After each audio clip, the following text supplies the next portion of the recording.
Hello, my name is Nikema Prophet. I am the host of the Our Voices podcast. This is our very first episode after episode 0, which was just me talking about what my plans were with the podcast. And today, as our guest, we have Michael Brown. He's the founder of the Juneteeth Conference, and he's here to talk to us. Would you like to give a quick intro?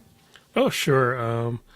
So, yeah, as you mentioned, I'm founder of the Juneteenth Conference, which was a funny sequence of events. It was the middle of the pandemic, George Floyd, and the fallout from the events around George Floyd's murder was happening.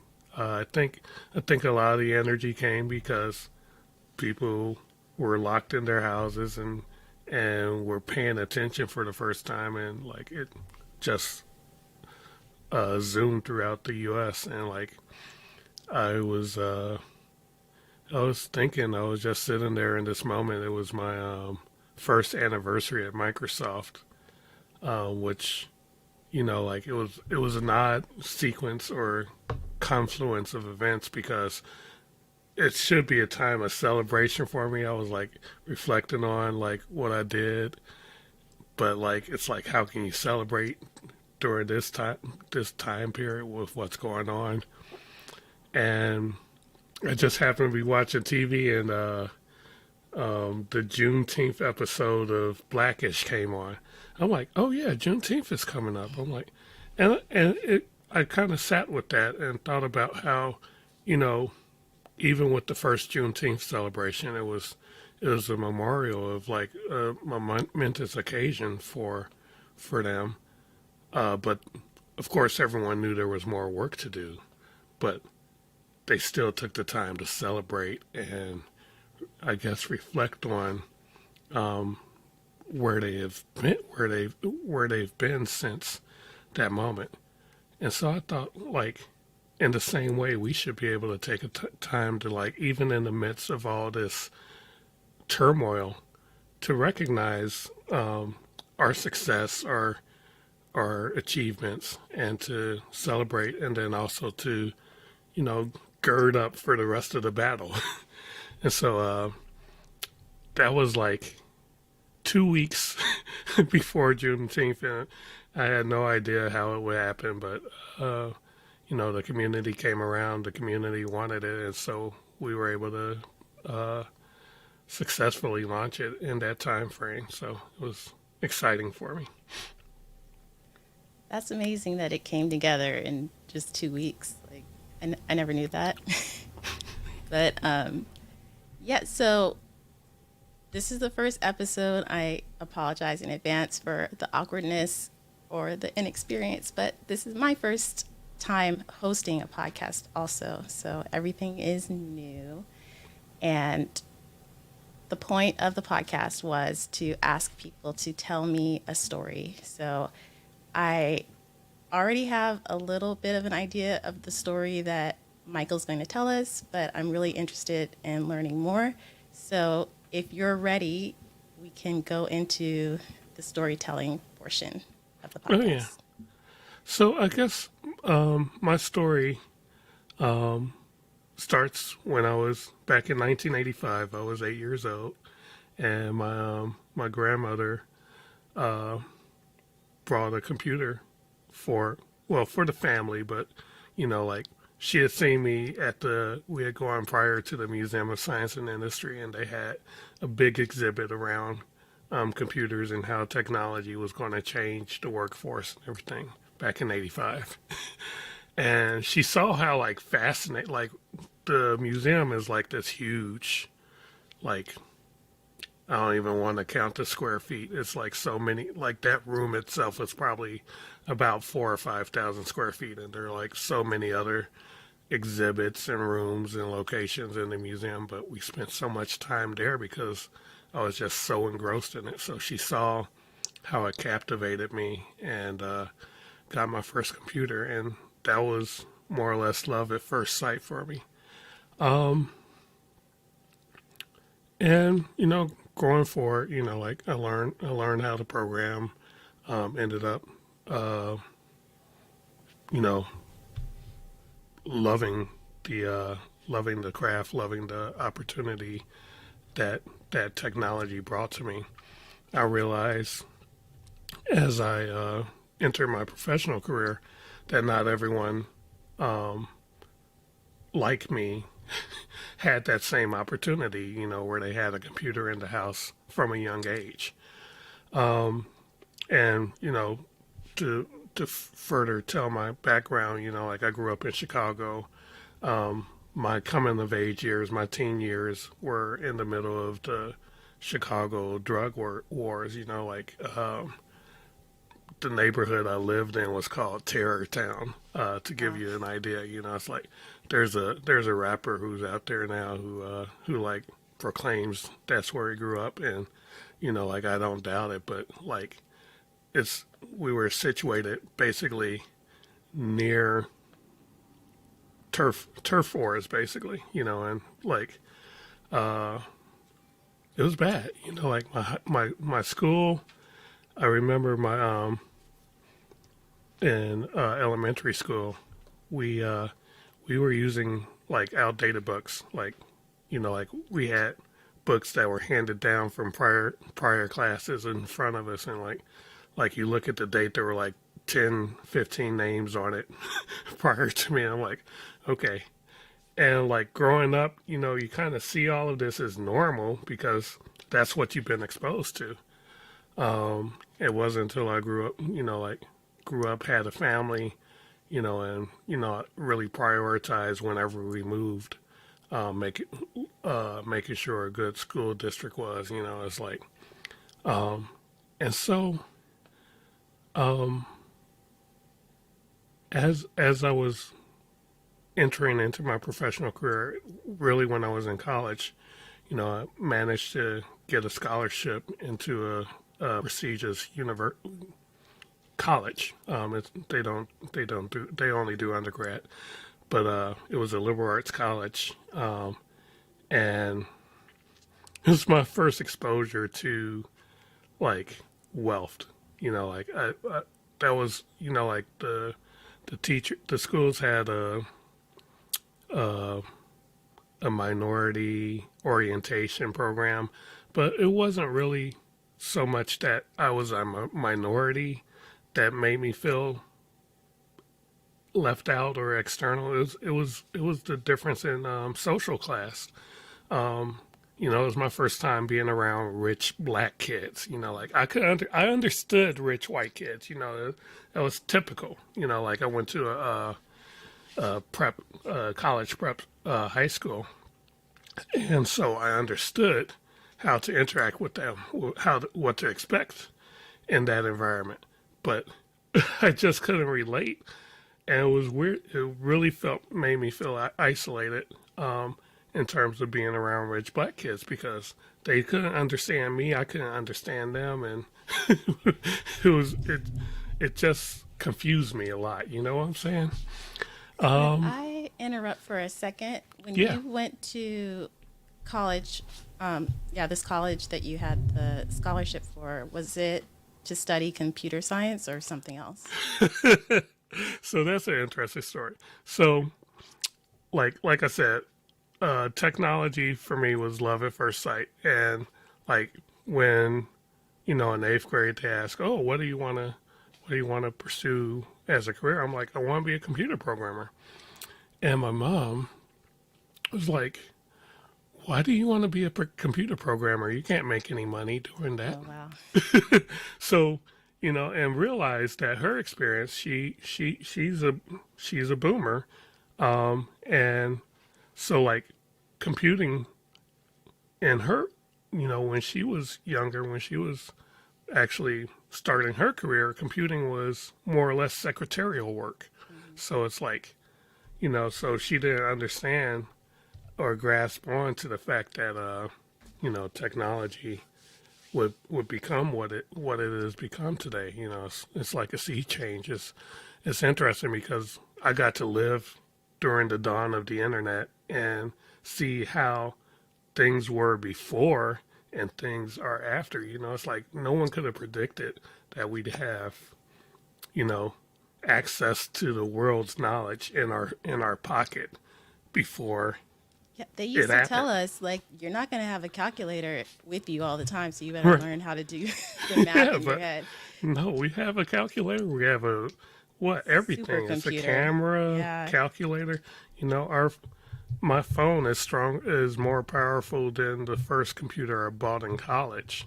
Hmm. Um, and it's just funny thinking about how, like, what how the progress of technology. Like basically our phones are more powerful than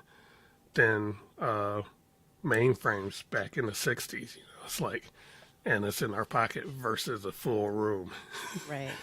But yeah, no, I did not go to college um, intending to do computer science. I was like,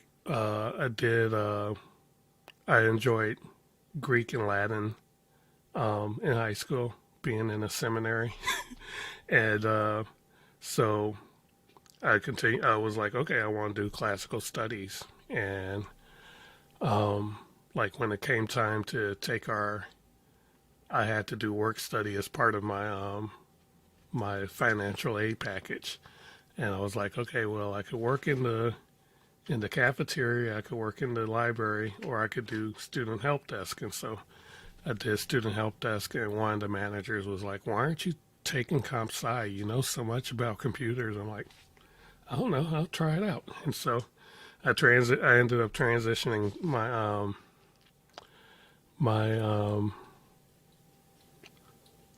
major or my focus to be comp sci.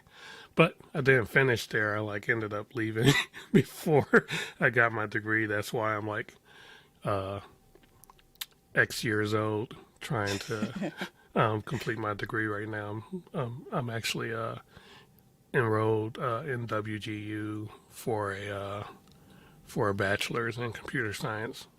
Ultimate goal is to take my master's in, focused on AI and language processing, and I want to tackle the challenge of creating a an artificial intelligent American Sign Language interpreter. So like it takes in so many aspects of technology, like um, um, natural language processing, video, computer vision, and so much stuff like that. That so many elements and inputs have to come in to understand and make a good interpreter. And I think I don't want to like necessarily be the first, but I want to contribute to producing that, because for me, technology is always about building bridges and being able to do more. And I think that's a big bridge we can enable. Like thinking of a deaf student being able to be in class and communicate through sign language and be able to participate in class as if with no barriers, like I said. So that's my big dream. That's amazing. I didn't know that you didn't already have a computer science degree. No, no, I will tell people that in a heartbeat, because I always get, like there was someone talking about that just recently. Oh, the people who dropped out of college, they're going to be angry when their career stagnates. I'm like, it's been 27 years for me. I'm not seeing the stagnation yet. So, Yeah. you know, Wow. I think like technology is a field that it is possible to succeed with without traditional without the traditional path into it, and that's what I've been trying to do. Um, is support people who want to go into technology and who aren't on on the straight and narrow path because it wasn't straight and narrow for me either. I felt that hesitation when you said it's possible because my mind was going towards the idea of a meritocracy, which No, no, it's yeah, not that. I don't want to, I But don't want to say that as a truth to it. I think like if you're saying it's the pipeline issue, maybe you need to tap into some different pipes. right, you right, know. right. Um, so with the little bit that you've given us so far, I already have found like you have many lives. Like you mentioned seminary, you mentioned what was it, Terror Town. You've got street cred. Um, so what like I don't know. I don't want to like get in the way of your story if you're onto something. Oh But like, no. how did you get from help desk to where you are in your career right now? Okay, yeah. So like I definitely did enjoy. No, no, I don't want to say I enjoyed it because I was working with a bunch of pretentious kids who thought that like because I was working for them that they could talk and behave however they wanted. But no, I went. My first role before I did an internship at the school, which was the first time I ever made anything over like $10 an hour. It's like I didn't know what to do. We were stuck on campus all summer, and it's a small town. The closest town was like 2 hours away, and that was Albany, or major city. And so we're stuck on campus all summer with way more money than I ever had before. And so like I spent it all buying magic cards all summer. But no, it was we were building websites for nonprofits for the school and alumni association specifically for me. And I'm like, okay, well, I guess my mom was wrong about not getting paid because like, and so the next summer I did an internship with a hospital network that in Chicago, as a associate network administrator. Like I was actually helping users with login issues, storage issues. So I went from help desk to network administration, and then got a full time offer from that. I'm like, okay, well, not done with my degree, but pay and get more in debt, or I can make more than I ever made before, than anyone in my family was making at the time. I said, okay, I'll take option B. And, like, I think I skipped out of town just ahead of being expelled anyway. So, so yeah, I did that, but I always wanted to, push more into, into software development itself. So, like I ended up a few jobs later actually getting my first software role. And it's funny, it was for a startup that was basically what would it would be like a Zoom almost. Like Wow. the idea was to do live video webcasts between like communicating with people. So like um, and we were really early. Like if we had actually succeeded, we would have been the first in the space. Unfortunately, the CTO of the organization was a scam artist. So like Yikes. he uh, he wrote he wrote up this. Well, he didn't write up anything. He copied someone's thesis paper and said, "Yeah, I've made an encryption and compression algorithm that will make it the most secure video stream ever." So we're building up the the application where we're using Real Networks SDK, which if you I don't think they have uh, I believe a building in downtown Seattle still, but I don't know anyone who uses them anymore. But we were using Real Networks SDK to create a streaming platform basically, and so the client took away like creating a stream on using the Real Media server.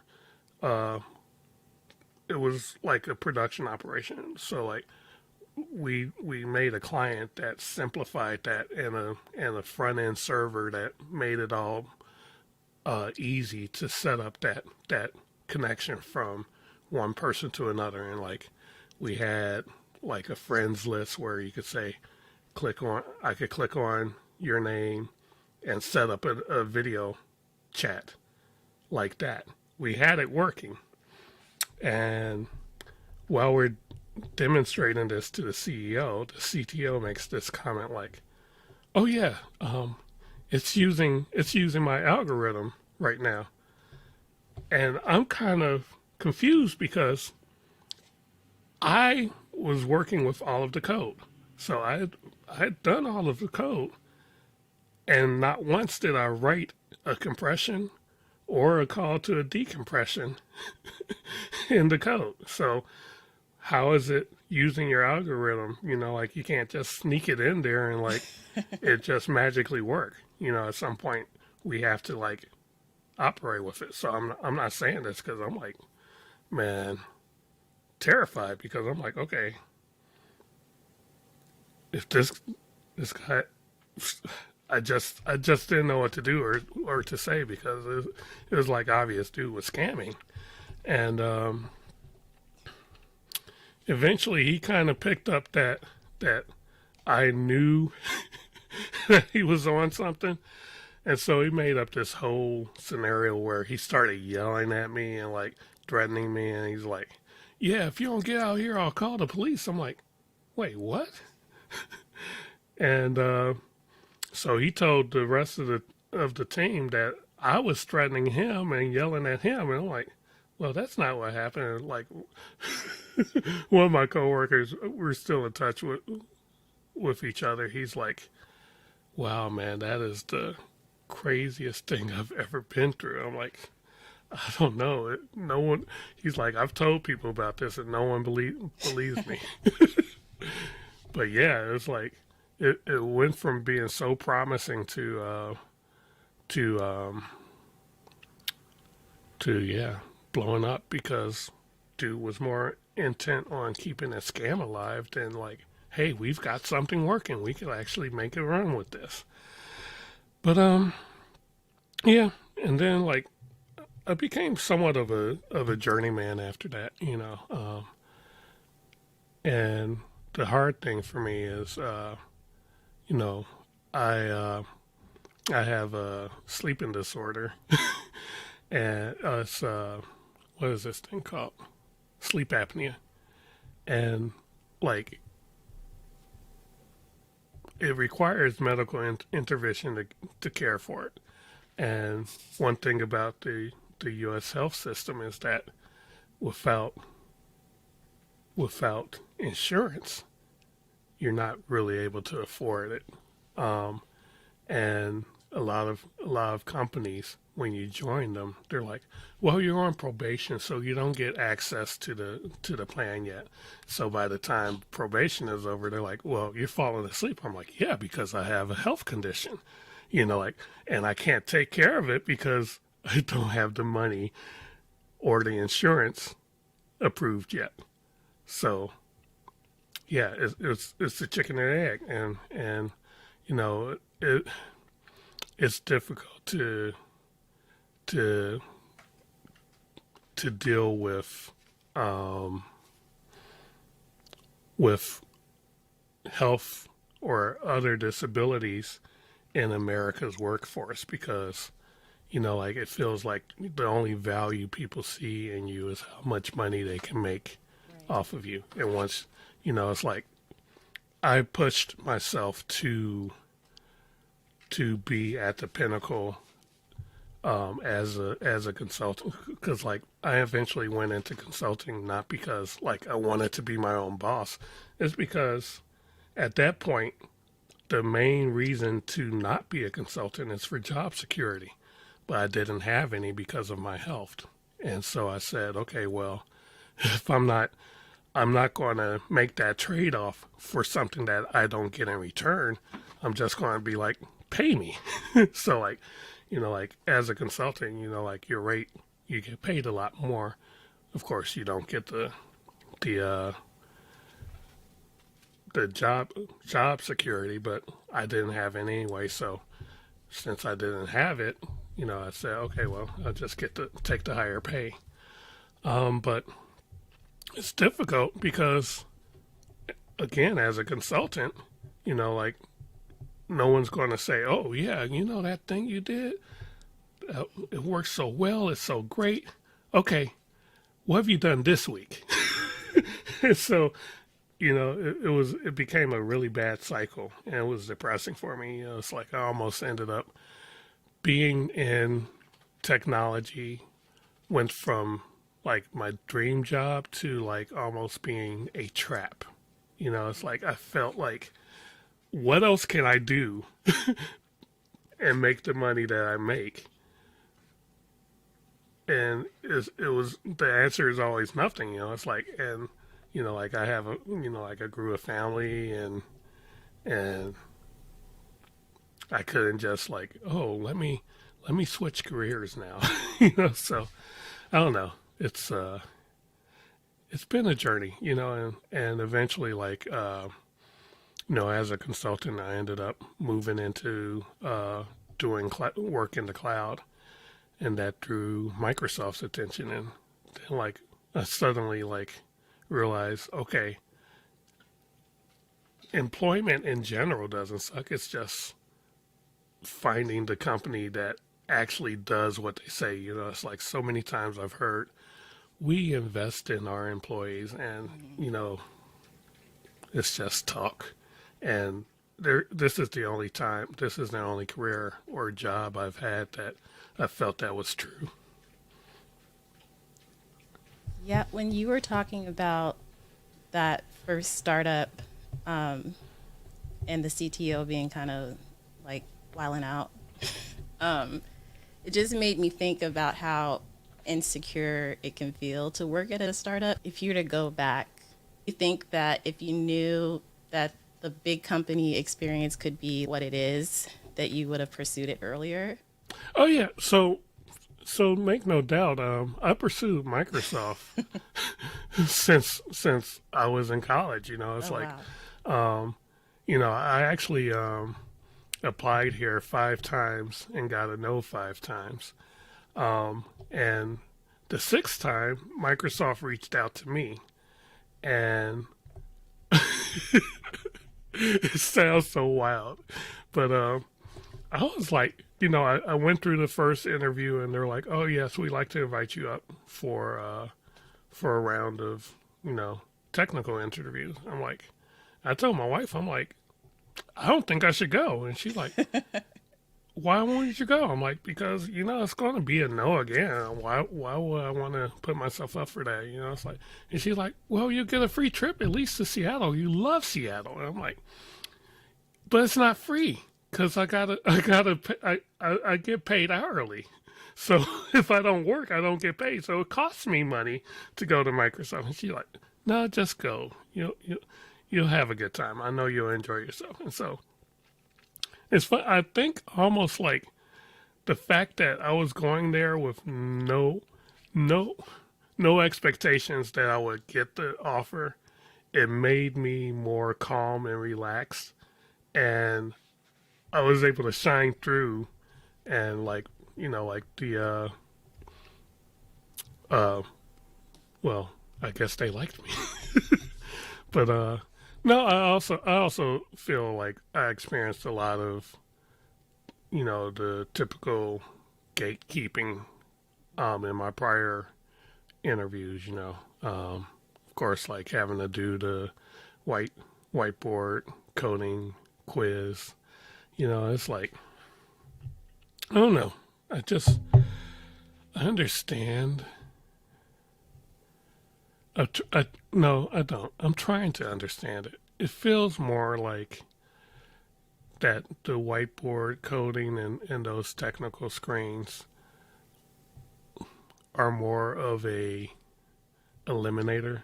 Like you have way too many good candidates, so you have to find a way to winnow it out.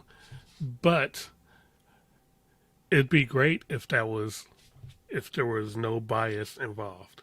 But there's always bias, like in terms of what questions are asked, how many questions are asked, um, what do you consider a good answer? Because you could get to an answer, but it's not the one that the interviewer was thinking of. I had, like I answered one, and then like, the guy was like, interesting. I'm like, oh yeah, well, how would you approach it? He's like, I do it such and such. I'm like, oh yeah, I didn't think about that because I was writing on a whiteboard. I didn't tell him this, but I'm writing on a whiteboard on a problem that just was presented to me.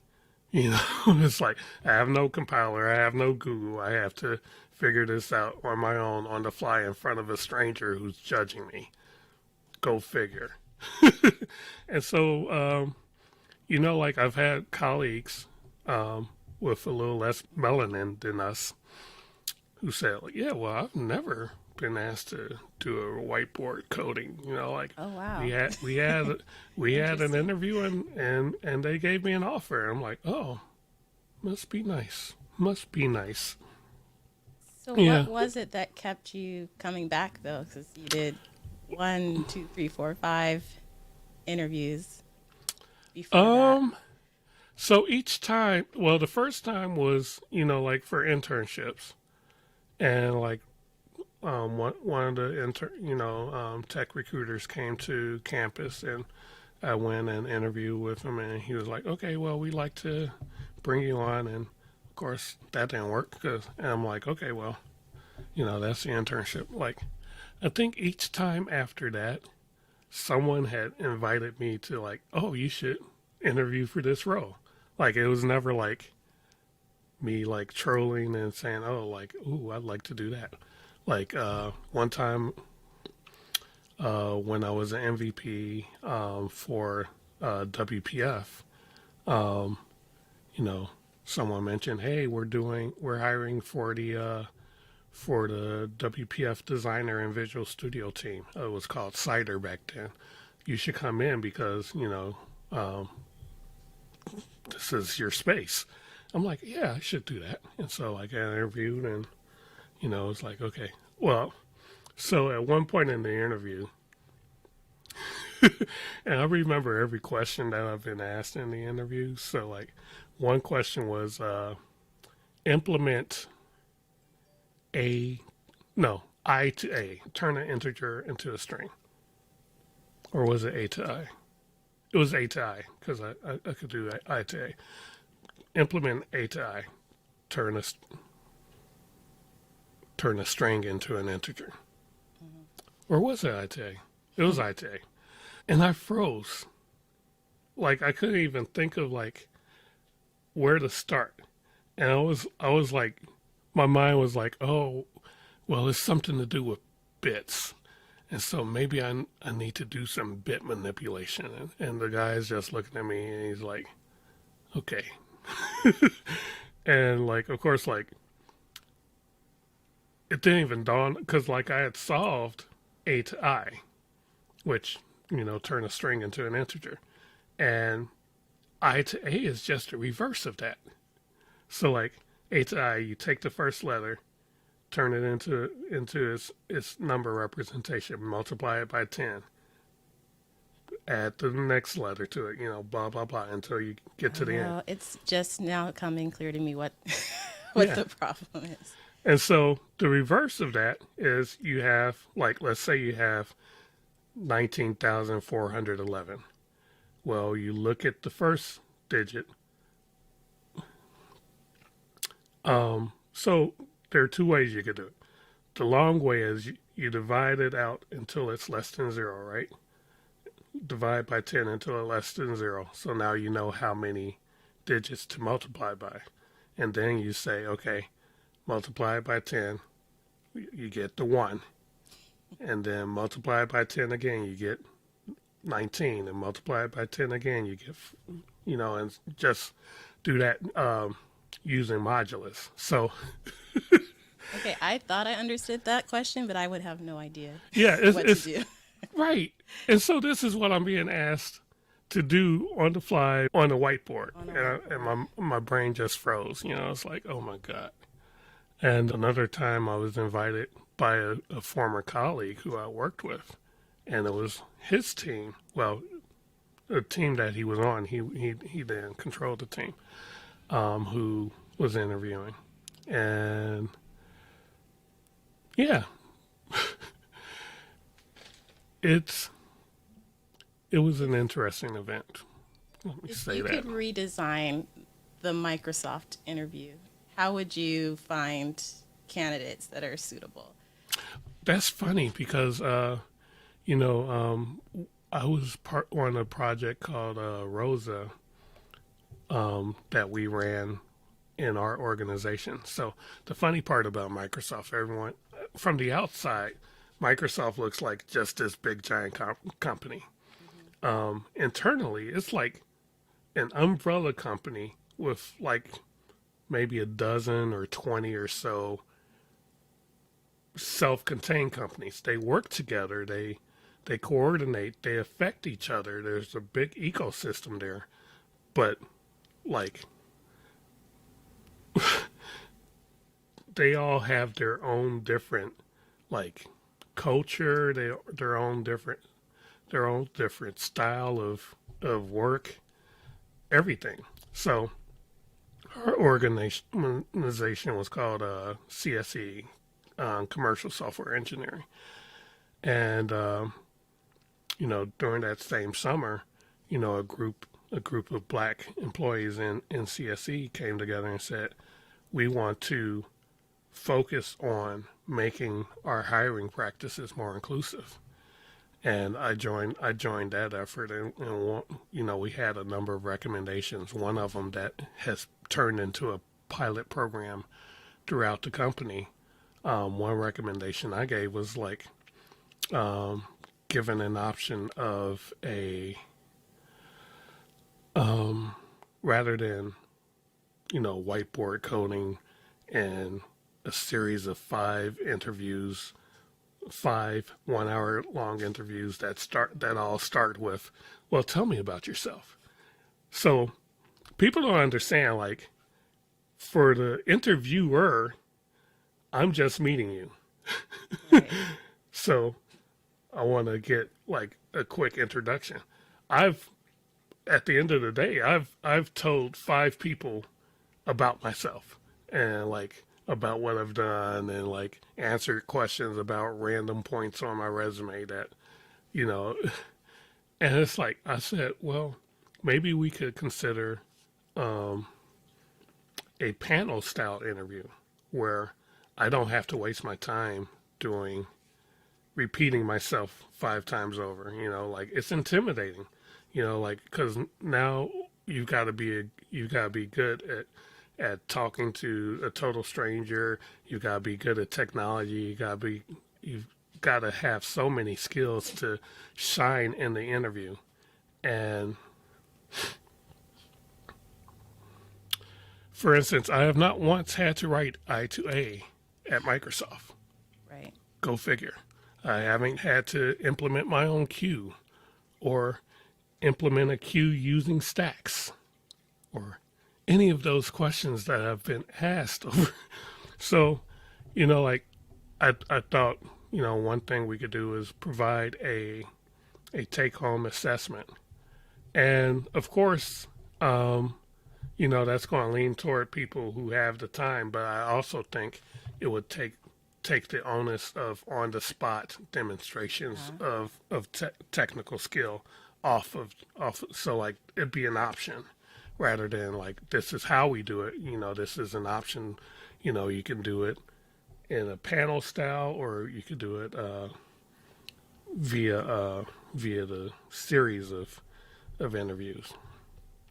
And you know, so that's how I would approach it. And like even better than that is like if someone has source code on GitHub or something that they've done, um, just to talk through that, make of the decisions they've made, how they would change it. Not necessarily having um, to create something new based on a spec, but you've got something that you've already created and talk about it. Like that's what we care about is like, can you talk about a technical solution and explain it to another person, a peer in your field. That's what it boils down to. And removing some of the stressful agents of the interview process is what I want to do. Can you share like what you do in your current role at Microsoft? Yeah. So we work with customers to help them basically get a jump start as they transition to the cloud. So I would almost call it like a sales engineer. So a customer says, "Hey, we wanna do this. We have this initiative," and we help them prototype it. But we also work with the customer. So rather than doing it for them, we actually embed into their teams and build the solution with them so that they, by the time we step away, they have an understanding of it and are capable of maintaining and growing it from there. That's a really interesting role, and it's not one that we talk about a lot in our tech Twitter streets. I think there's a lot of focus on learning how to code for web development, and we talk a lot about that. But yeah, I'm excited to hear more about the different kinds of roles that we could have in our tech careers. Oh yeah. Also, I cut you off earlier at the beginning when we were talking about the Juneteenth conf. Did Oh, you want to go into more detail or history on that, or about what's in the future for sure. Juneteenth? So we're still executing the plan to host our first in-person conference in Chicago. I sent out a tweet, like an email and blast to find volunteers to help do it all because, you know, basically what happens is like a bunch of people come together when it's time to do the conference, and then they disperse, and it's like I gotta gather them all together again. It's like it's kind of tragic because sometimes people give their work emails and like my emails campaigns bounce off because they're no longer with their old company, and that's sad. But no, I think I'm excited because Chicago's my hometown, and like Chicago pride is a big thing. It's like I love being able to show off my city, and I want to show it off to the conference. We got some great submissions, great speakers who are coming through, and like I just want to continue the celebration that we started in 2020. For me, like I'm looking at the conference right now as a fundraiser as well for the organization, because I started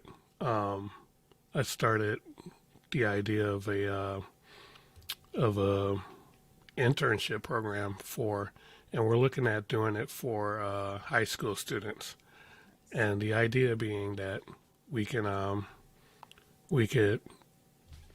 work with them to expose them to technology careers and of course, there's the fact that it's not like you just mentioned. It's not just coding. There's UX. There's graphic design, project management.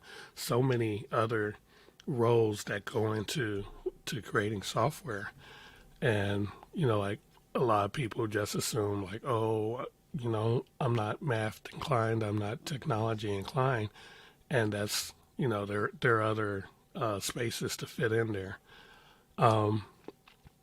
And the idea is to give them not just like a boot camp, but almost like a like I said, an internship where we provide them a stipend, uh, and so that like I said, I'm thinking a lot about how would I like to have been helped as a younger person, like getting more exposure to what's possible in tech. Like if I had known more about it, even in high school or, younger, I would have been able to say, well, Mom, it's not just like what you thought it was. There's so many other opportunities. But, being able to provide them with knowledge and resources about the field, as well as, you know, being a low income child, being able to have money in my pocket from from a from a from a activity that actually would lead to a professional development would have been amazing. It's like and we're landing on around 1,000 a month for the student, um, plus a technology package. Like give them the computer, give them stuff they need to get started. So there's nothing in their way. Because a lot of people assume that for like if you're working at McDonald's, that's just for like pocket change, Right. and it's like that's not the reality. It's like People are a lot of supporting kids, their a lot of my families. friends, a lot of my friends working in McDonald's, in my uh, when I was in high school as well. They were doing it to help the family. That was going into the family pot. And it's like so the we're trying to make as much impact as possible. With the stipend, with the training, and of course with mentorship. You know, and by the time they're done with high school, they'll have enough knowledge of the career and of the field. I think even before high school, I think like after their first year, you know, of being in the program, I think they should be able to transition onto actual paid projects, and that's the next step is to look for partner companies to to help us in terms of finding paid work for the interns under guidance, of course.